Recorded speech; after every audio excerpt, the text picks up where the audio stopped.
Hello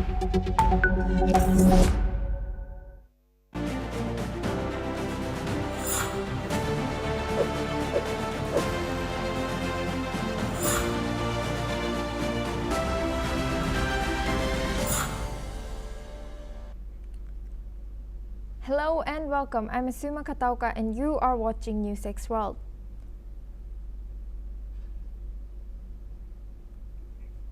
US President Donald Trump and other world leaders have arrived in Canada for the G7 summit, where the intensifying Iran-Israel conflict is expected to top the agenda.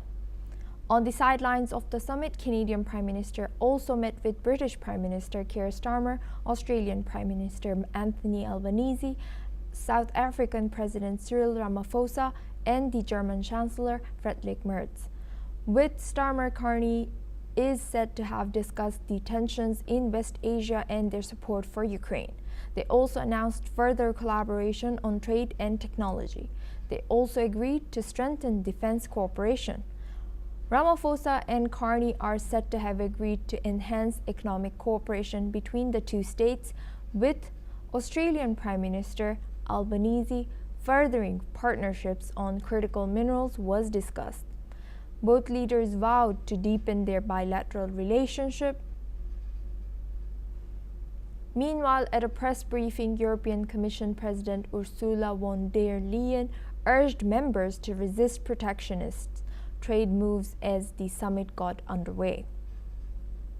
Now we have guests joining us for this topic. Adrian Calamel is a terror scholar joining us live from New York, US. Thank you for joining us today. Welcome to NewsX World.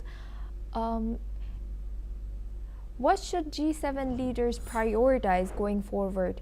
Is it de-escalation, diplomacy, or preparing for potential terror fallout from this new phase of the conflict? Good morning to you, Asuma, and thank you for having me on the show. And good morning to your viewers. I think we all need to take a look at who's at this meeting, the European leaders, as well as the United States, and then look at the actions, what's going on with Israel vis-a-vis the nuclear program. And what Israel is doing right now is doing something that none of the European leaders had the political will to do, nor did they want to do. There has been diplomacy for years. There has been, the U.S. has tried every single method possible to try and bring the Islamic Republic in line with on their nuclear program. But it's clear that we're reaching at a point where they were close to militarization, months away, and we did not want to see another Pakistan. So I think that's why you've seen a rather muted response from world leaders, and also the fact that Israel, you have to look at their operations. They're not firing ballistic missiles into civilian populations. They control the skies right now. So they're using a combination of their Air Force and then Mossad teams on the ground to carry out these operations. They're very targeted. First wave was against the nuclear facilities. Second wave has been against their power grid in Tehran, oil facilities, gas fields, things of that nature. So I fully expect that there will be some talk about it, but you don't even hear the Arab leaders speaking out against what Israel is doing, because they all recognize that it's the threat. A nuclear Iran will produce a nuclear arms race in the Middle East, and that's not something anybody wanted to see. And that brings us to another question. Does Iran's response to Israel mark a shift from proxy-based retaliation to more direct confrontation? And what are the risks of that change? Well, we did see back in March and October they had 2 retaliatory strikes against Israel, and it was pretty much the same type of method of firing ballistic missiles from Iranian soil, which is the first time that the regime had done this. What they're doing now, and what we have to remember is they're firing ballistic missiles, but they also have a finite supply of those ballistic missiles. And they don't have the ability to use Hezbollah as a foil against Israel as they had in the past, because over the last, since October 7th, October 8th, actually, Israel has taken that threat off the board for the most part, at least in a retaliatory response. I would say one of the areas that should be a concern as far as proxies go is Iraq. We haven't seen much action from the proxies in Iraq, and there are quite a few of them. And we'll see if they decide to throw in their lot and do something, or if they stand down and don't want to fall the way of Hezbollah, Hamas, and the Houthis are not looking too good right now either. And Adrian, now I want to expand on to diplomatic front with Keir Starmer, Trump, and Netanyahu all involved. Can this G7 summit realistically de-escalate tensions, or is it too little or too late? Yeah, it's too little, too late. This nuclear program has been going on since 1992. They've been working at this for a long time, and there's been moves to block things over the years, and it resulted in a terror attack, 2 terror attacks in Argentina. There was an assassination plot in Washington, D.C. to blow up the Saudi ambassador. We've used all sorts of incentives, but what you saw was really Trump really had a clear goal from his first term, and it was that they could not enrich and they could not reprocess. Then when he came back into office, he had settled a bunch of things, but then he put the Islamic Republic on a 2-month or 60-day window. And really, if you look at that window, it's more connected to the Islamic republics, how close they were to the weaponization or militarization of a nuclear weapon, and then it becomes very difficult to stop the proliferation of it. So I don't expect a diplomatic outcome, and we have to keep in the back of our mind that the U.S. is working with Israel on this. We may not be involved militarily with kinetic action, but we are intercepting things, drones specifically, and our THAAD systems are helping with the ballistic missiles. And also, Khamenei has been put on notice not to do anything with the United States, or else there will be severe repercussions. And now, Adrian, taking that point further, how do Trump's veto of the Israeli assassination plan and his broader unpredictability affect strategic coordination within the G7? Yeah, that's a very interesting one, and that came out today in an interview, and it leaked through a couple of people. And part of me wants to say that might have been messaging, that it might have been another message to Khamenei that, listen, this is your last chance. Get back to the table. Give up everything. You lost most of your nuclear facilities. We want to get into Fordo, which is the one that they probably haven't been able to penetrate. Dismantle that. These are your options. So there is a diplomatic track if Khamenei wants to take it, but he does and has always viewed the nuclear program as critical to the survival of his regime, and he's very good at making tactical retreats. But I don't know much farther he can retreat, because I don't know if I believe that Israel is going to finish the job. And we also have to look at the Iranian population. We're talking about 90 million people here who have been held, it's been a brutal regime oppression over the people.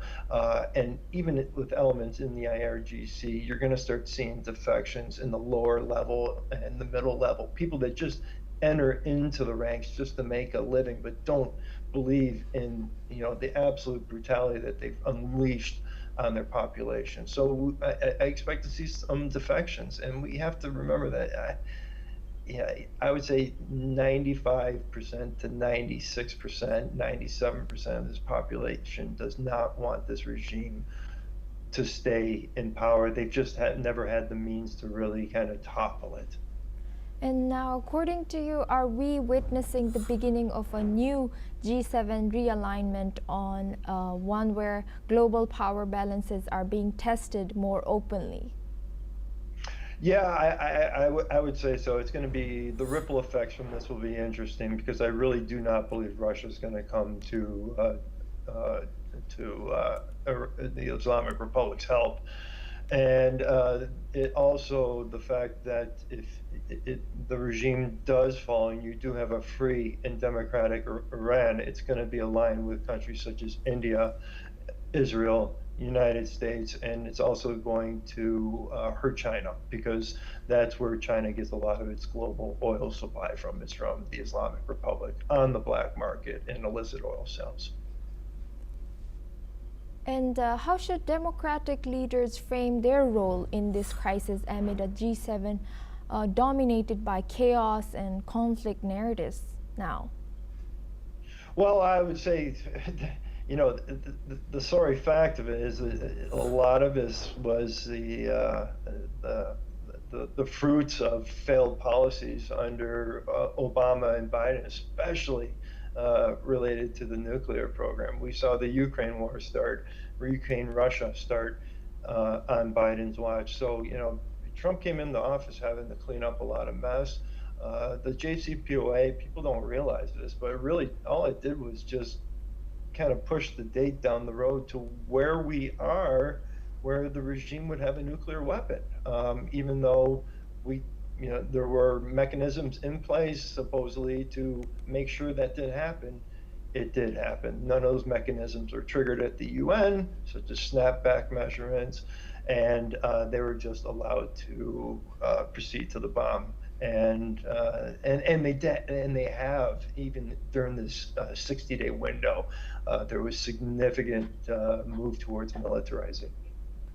And before we move on, can democratic leaders in G7 afford to appear too critical of Israel right now, or is silence a bigger political risk back at home?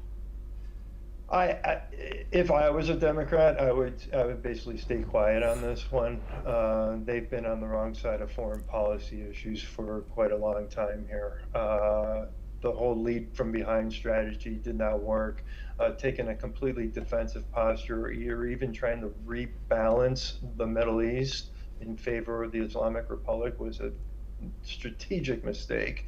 And these are all Democrat policies. So I think we're starting to see a rebalancing in the Middle East, at least, where it's starting to look like, you know, the Republican policies weren't great either. Let me be clear about that. You know, the whole state building mission, what we did in Iraq, that was not good either.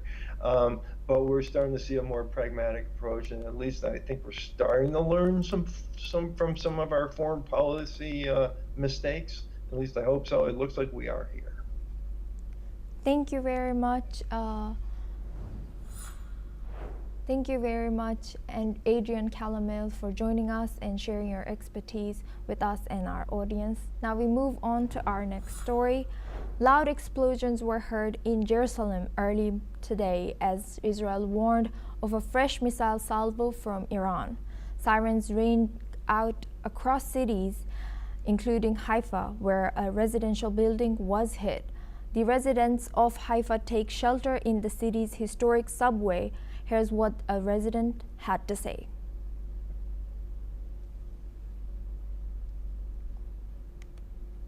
Nowhere, and it's all very, I don't know, surrealistic right now. Like the train still running. Yesterday there was like everything, there was bombs outside and everything, and then the speaker of the train said like, oh, the train for downtown is leaving in 5 minutes, and someone laughed like nothing stops the Carmelit. You know, it's like, so everything is very surrealistic. Israel's military confirmed strikes on Iranian surface-to-surface missile sites. Officials say the IDF is operating over central Iran. Air defense systems remain on high alert. Search and rescue teams have been deployed to multiple hit locations. A 72-year-old woman is among those injured. Prime Minister Benjamin Netanyahu vowed Iran would pay a heavy price for the deaths of civilians, including women and children. On the other side, Iran reports that Israeli strikes have killed 224 people since Friday, most of them being civilians. Among the dead is Revolutionary Guard's intelligence chief Mohammad Kazemi. Iran has activated air defenses in Ahvaz amid more attacks. Officials warn Israel that shelters will not guarantee safety. Iran has also accused Israel of a deliberate strike on its foreign ministry building. The government has told mediators it will not negotiate while under attack. A senior Iranian commander has threatened a devastating response that could render Israel uninhabitable. The region remains on edge as the escalation intensifies. The European Commission President Ursula von der Leyen has said she told Israeli Prime Minister Benjamin Netanyahu that a negotiated solution with Iran is the best long-term path for peace. Speaking at the G7 summit in Canada, she backed Israel's right to defend itself but urged diplomacy over conflict. Meanwhile, U.S. President Donald Trump, before departing for the G7 summit, said Iran and Israel may need to fight it out before a deal can be reached, though he maintained that Washington continues to support Israel's right to defend itself. Here's what he has said. Well, I hope there's going to be a deal. I think it's time for a deal, and we'll see what happens. But sometimes they have to fight it out, but we're going to see what happens. I think there's a good chance there'll be a deal. Have you asked Israel to pause their airstrikes into Iran? Well, I don't want to say that. A senior U.S. official confirmed Trump vetoed an Israeli plan to assassinate Iran's supreme leader Ali Khamenei. French President Emmanuel Macron dismissed the idea of Russia mediating, citing Moscow's ongoing violations in Ukraine. British Prime Minister Keir Starmer and Macron have also said their countries did not participate in Israel's operations against Iran. Here's what Starmer has said. The conflict with Israel and Iran is centerpiece, and this provides the opportunity to talk to our co-leaders about the fast-moving situation and to make our strong case together that there must be de-escalation of this conflict in the interests of the region and of course the world. Now we have guest Professor Rohan Gunaratna. He's an international security expert joining us live from Singapore. Thank you, Professor Gunaratna, for joining us today. Welcome to NewsX World. How serious is the threat of regional war following Israel's strikes and Iran's retaliation? And what would escalation mean for global terror networks? The threat is now developing into a global conflict where we have seen Russia, China, Pakistan, and a few countries saying that they are behind Iran. So the United States has moved very significant assets, including another aircraft carrier is moving towards the Middle East. And that means that it is very likely that even the US may join Israel in the fight against Iran, because the Western nations want a regime change in Iran. They do not want Ayatollah Khamenei to rule Iran. That is the direction in which the conflict is moving. Certainly the terrorist groups, Al-Qaeda, Islamic State, and many other groups are calling for attacks against Western nations. And we have seen most recently that the current Al-Qaeda leader, Saif al-Adel, has moved to Iran. And in fact, all the Al-Qaeda propaganda are insisting on attacks against US, Western, Israeli, and Jewish targets. So this conflict has a bearing on the global rivalry between the West and the East, and also is galvanizing terrorist and extremist groups to mount attacks. And building on that, Professor, was the Israeli plan to assassinate Iran's supreme leader a legitimate counter-terror measure or a near trigger for a global catastrophe? Israel is very likely to eliminate the current Iranian leader. Although he is a religious leader, he has political and military authority. Because we have seen the Israeli strikes have been very, very effective.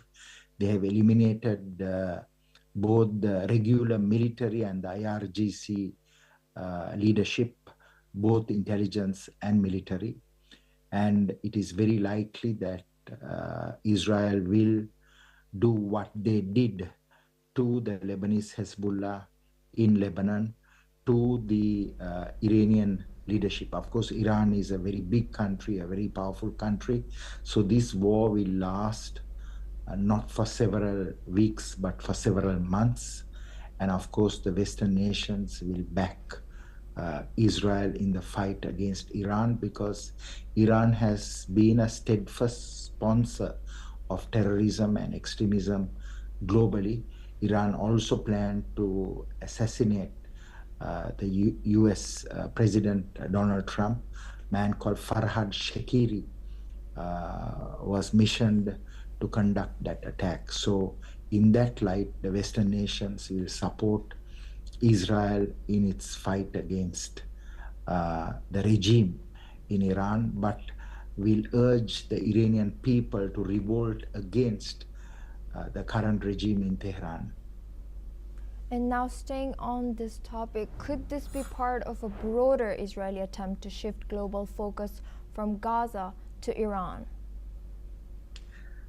Gaza is Israel's primary war, but because Iran was about to develop a nuclear weapons capability, and the International Atomic Energy Agency's report that Iran is not cooperating, Israel seized that opportunity to mount a devastating attack against Iranian nuclear, military, especially missile capabilities. But Iran has now suffered not only attacks against its military capabilities, but against its oil and energy infrastructure. So this war will continue. We only hope that this war will not broaden and will become a wider war, because that will create global financial instability. It will affect trade and commerce. It will, of course, create insecurity between nations and between people. Now I want to also ask about Iran. We know that Iran's Shah is in exile. And how united is Iran's leadership on how to respond to this attack? Could it expose internal rifts? There is fragmentation of the Iranian leadership. It is not a unified leadership. Certainly, Khamenei is the religious authority with political and military power. He is directing the campaign, and that is why Israel is very determined to eliminate not only the political but the military leadership. Not only the military but the political leadership. But Israel will eventually succeed, because it's a very capable military. It's the most powerful military in the region. It's no longer Iran. The same way Israel dismantled the terrorist capabilities of Lebanese Hezbollah, it will dismantle Iran's capabilities. So power shift is very likely. And of course, the Western nations have now decided to support Israel. And as a result, we will see that in Iran itself, the people are likely to rise against the current regime. They do not regard the current regime as a legitimate regime. It has been a very oppressive regime, and it has mounted attacks around the world using the Iranian intelligence services, and also have supported a number of terrorist groups. Thank you very much, Professor Rohan Gunaratna, for joining us and sharing your expertise as an international security expert. Well, that's all we have time for. We will continue to bring more news updates from around the world.